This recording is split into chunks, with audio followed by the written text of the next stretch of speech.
बोलिए प्रेम से श्री सद्गुरु महाराज की जय। श्री सद्गुरु महाराज की जय। श्री सद्गुरु महाराज की जय। नमामि अमित ज्ञान रूपं कृपालम्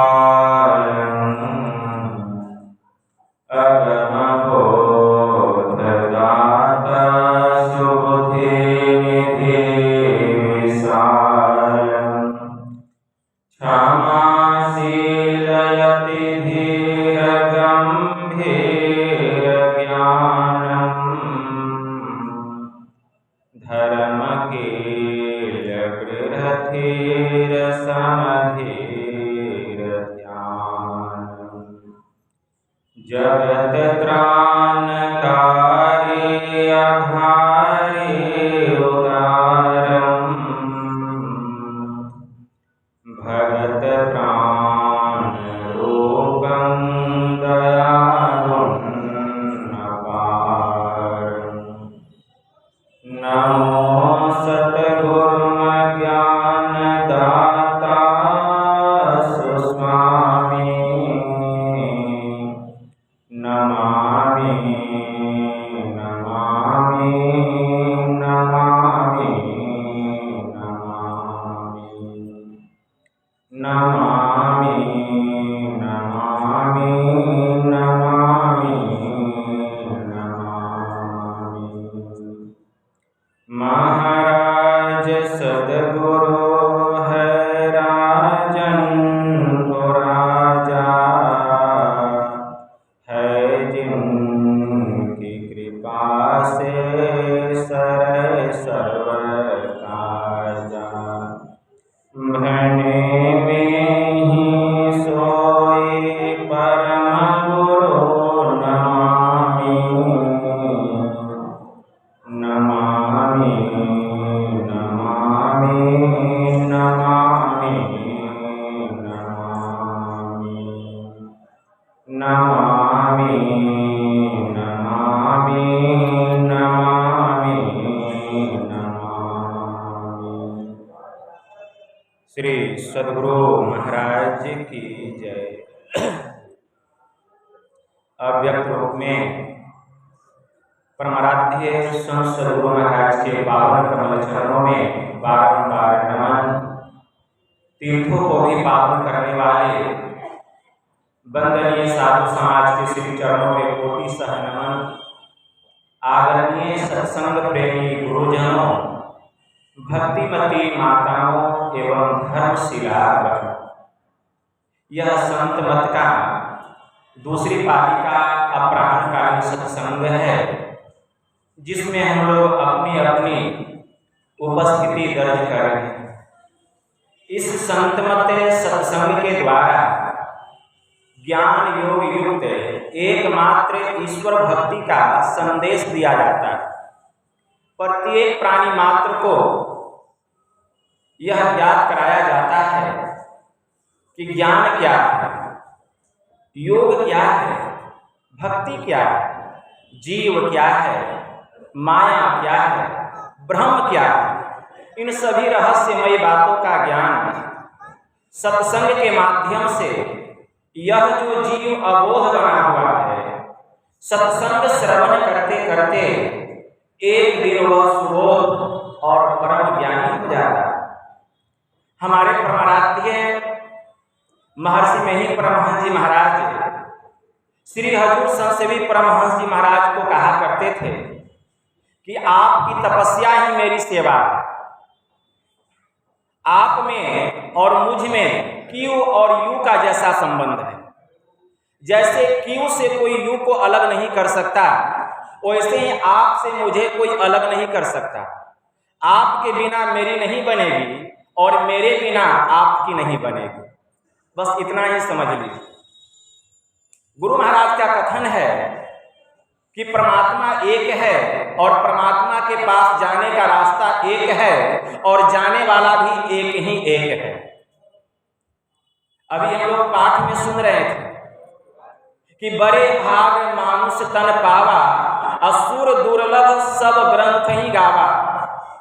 और हमारे परमराध्य ने भी कहा, यही मानुष देह समैया में करो परमेश्वर में प्यार, अकर्म धर्म को जला खाक कर देंगे तुमको तार। कि यह मनुष्य का शरीर मिला है एक परमेश्वर से प्रेम करने के लिए, उसकी भक्ति करके अर्थात प्रेम भक्ति करके उनको प्राप्त करने के लिए, इसी में मानव तन की सार्थकता। और यही बात रामचरितमानस में आया है कि देह धरी कर यही फल भाई, अब भजिए राम सब काम बिहाई।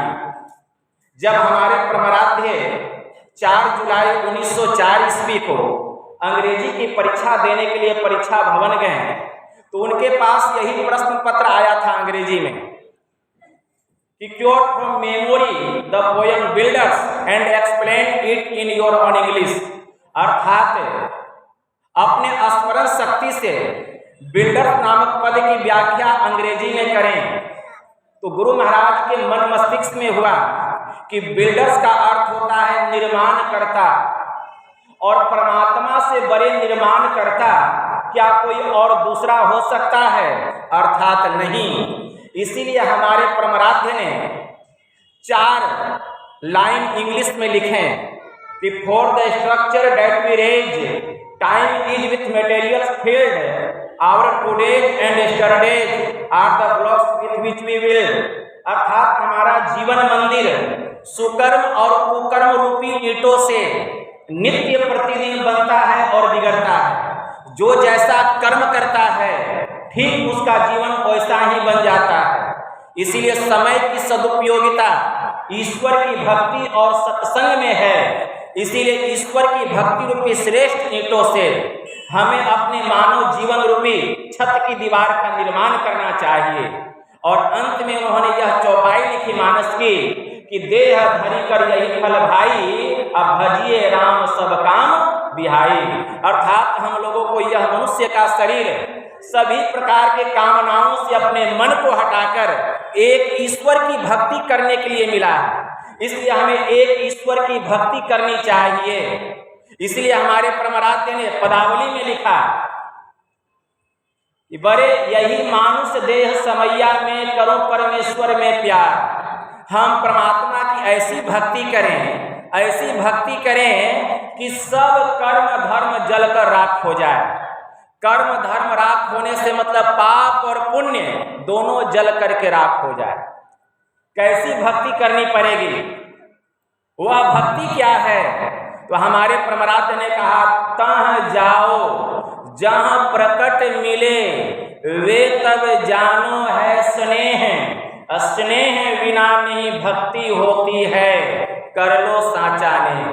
अगर परमात्मा से प्रेम है तो वहाँ जाओ जहाँ जाने पर परमात्मा का साक्षात्कार होता है। तब हम जानेंगे कि तुम सच्चे प्रेमी हो। अर्थात बोलने से काम नहीं चलेगा कि हमको प्रभु से बहुत प्रेम है, करके दिखलाना पड़ेगा। करना क्या पड़ेगा? तो एक ही शरीर नहीं है, 5 शरीर के भीतर में जीवात्मा रहता है। 4 जड़ शरीर है और एक चेतन शरीर है। 4 जड़ शरीर को अपरा प्रकृति कहा गया और एक चेतन शरीर को प्रकृति कहा गया। जो दोनों प्रकृति को पार करेगा वही परमात्मा को प्राप्त करेगा। हमारे प्रहलाद ने कहा, स्थूल सूक्ष्म कारण महाकारण केवल्य हो के पार, असुष्मन तिल हो पिलतन भीतर होंगे सबसे न्यार। 5 शरीर से पार होने का रास्ता बतलाते हैं कि इसके लिए सुषुमना में सबसे पहले प्रवेश करना पड़ेगा। सुषुमना अर्थात आज्ञा चक्र 10वें द्वार में प्रवेश करना पड़ेगा। सूरत शिरोमणि घाट में प्रवेश करना पड़ेगा। नासाग्र में प्रवेश करना पड़ेगा। उसी को नफस नाटका कहा गया, उसी को ईस्टर स्टार भी कहा गया, उसमें प्रवेश करना पड़ेगा। इसके लिए क्या करना पड़ेगा? दृष्टि योग की साधना करनी पड़ेगी, जिसको हमारे परमराध्य ने दृष्टि योग की साधना कहा। उसी को भगवान बुद्ध ने विपश्यना ध्यान कहा, उसी को भगवान महावीर ने प्रेक्षा ध्यान कहा, उसी को भगवान महायोगेश्वर श्री कृष्ण ने नासाग्र में अपने सूरत को अस्थिर करने के लिए कहा। उत्तर गीता में मंत्र आया है भगवान महायोगेश्वर श्री कृष्ण का, मुहूर्तमपि यो नासाग्रे मनसा सह, कि एक मुहूर्त के लिए भी, एक क्षण के लिए भी नासाग्र में जाकर के जो ठहरता है या नासाग्र में मन को स्थिर करता है तो सैकड़ों जन्मों का जो किया हुआ पाप है उस पाप से वह छुटकारा प्राप्त कर लेता है।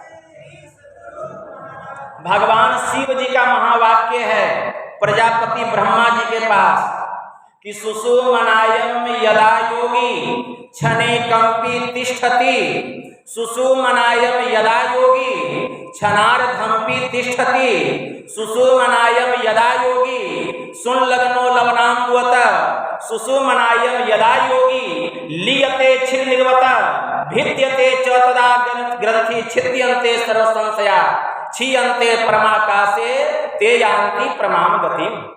भगवान शिव जी ने ब्रह्मा जी से कहा कि हे ब्रह्मा जी, सुषुम्ना में जब कोई एक क्षण भी ठहरता है, अगर एक क्षण नहीं ठहर सका, सुषुम्नायं यदा योगी क्षणार्धमपि तिष्ठति, सुषुम्ना में जब योगी आधा क्षण भी ठहरता है, सुषुम्नायं यदा योगी सुनलग्नो लवनाम्बुवत, सुषुम्ना में जब योगी लवण और पानी के समान अर्थात नमक और पानी के समान घुल जाता है, सुषुम्नायं यदा योगी लीयते छिन्निर्वत, सुषुम्ना में जब योगी दूध और पानी के समान मिल जाता है, परिणाम क्या होता है? तो भगवान शिव जी प्रजापति ब्रह्मा जी से कहते हैं कि परिणाम क्या होता है? भिद्यते च तदा ग्रंथि छिद्यन्ते सर्व संशया, उसकी हृदय ग्रंथि का भेदन होता है। जो सूरत सुषुम्ना में प्रवेश करती है उसकी हृदय ग्रंथि का भेदन होता है, अर्थात इस स्थूल शरीर से हमारी सूरत चार अंतःकरण की इंद्रियां मन, बुद्धि, चित्त और अहंकार के साथ निकलती है। वह सुषुम्ना में अर्थात सूरत शिरोमणि घाट में अर्थात 10वें द्वार में अर्थात नासाग्र में प्रवेश करती है और प्रवेश करके प्रकाश मंडल में जाती है। फिर प्रकाश मंडल में जाकर के शब्द के धार को पकड़ती है और शब्द साधना करते करते यही सूरत कर्म धर्म दोनों पर विजय प्राप्त करके वह परमात्मा के परम पद को प्राप्त करती है। यही हमारे प्रमराध्य ने कहा कि कर्म धर्म को जला खाक कर देंगे तुमको तार, कहाँ जाओ जहाँ प्रकट मिले वे तब जानो है स्नेह। हम वहां पहुंच जाएंगे, वहां जो प्रेम होगा सच्चा प्रेम होगा।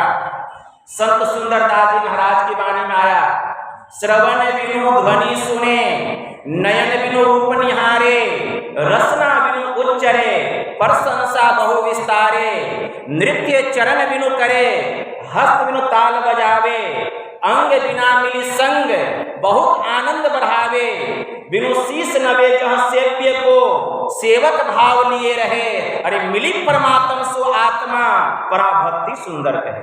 यह आत्मा उस परमात्मा में मिल जाती है, दुखों से छुटकारा मिल जाता है। इसी को हमारे परमराध्य ने कहा, सुषमन तिलहो पिलतन भीतर होंगे सबसे न्यार, ब्रह्म ज्योति ब्रह्म ध्वनि को धरी धरी ले चेतन आधार, तन में पिल पांचों तन पारा, जा पाओ प्रभु सार, में ही हो सकोगे, अरे जाओगे वही पार, अपार गमन ही सार भक्ति है, लो यही है में धार, यही मानस देह समैया में करो परमेश्वर में प्यार। तब हमारा यह जो मानव का तन है, गोस्वामी तुलसीदास के द्वारा कि बड़े भाग मानुष तन पावा, असुर दुर्लभ सब ग्रंथ ही गावा, असाधन धाम मोक्ष कर द्वारा, अपाई न जही परलोक समारा, सो परत्र दुख पावई, सिर धुनि धुनि पछताई, अकाल ही कर्म ही ईश्वर ही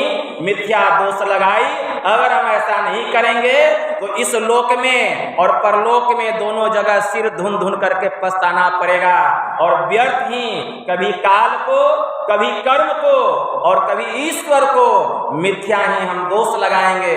तो मेरा समय 12 मिनट मिला था समयानुकूल, मैं इतना ही कहकर अपनी वाणी पे यहाँ विराम देता हूँ। बोलिए प्रेम से श्री सद्गुरु महाराज की जय। श्री सद्गुरु महाराज की जय छन छन पल पल समय श्रावे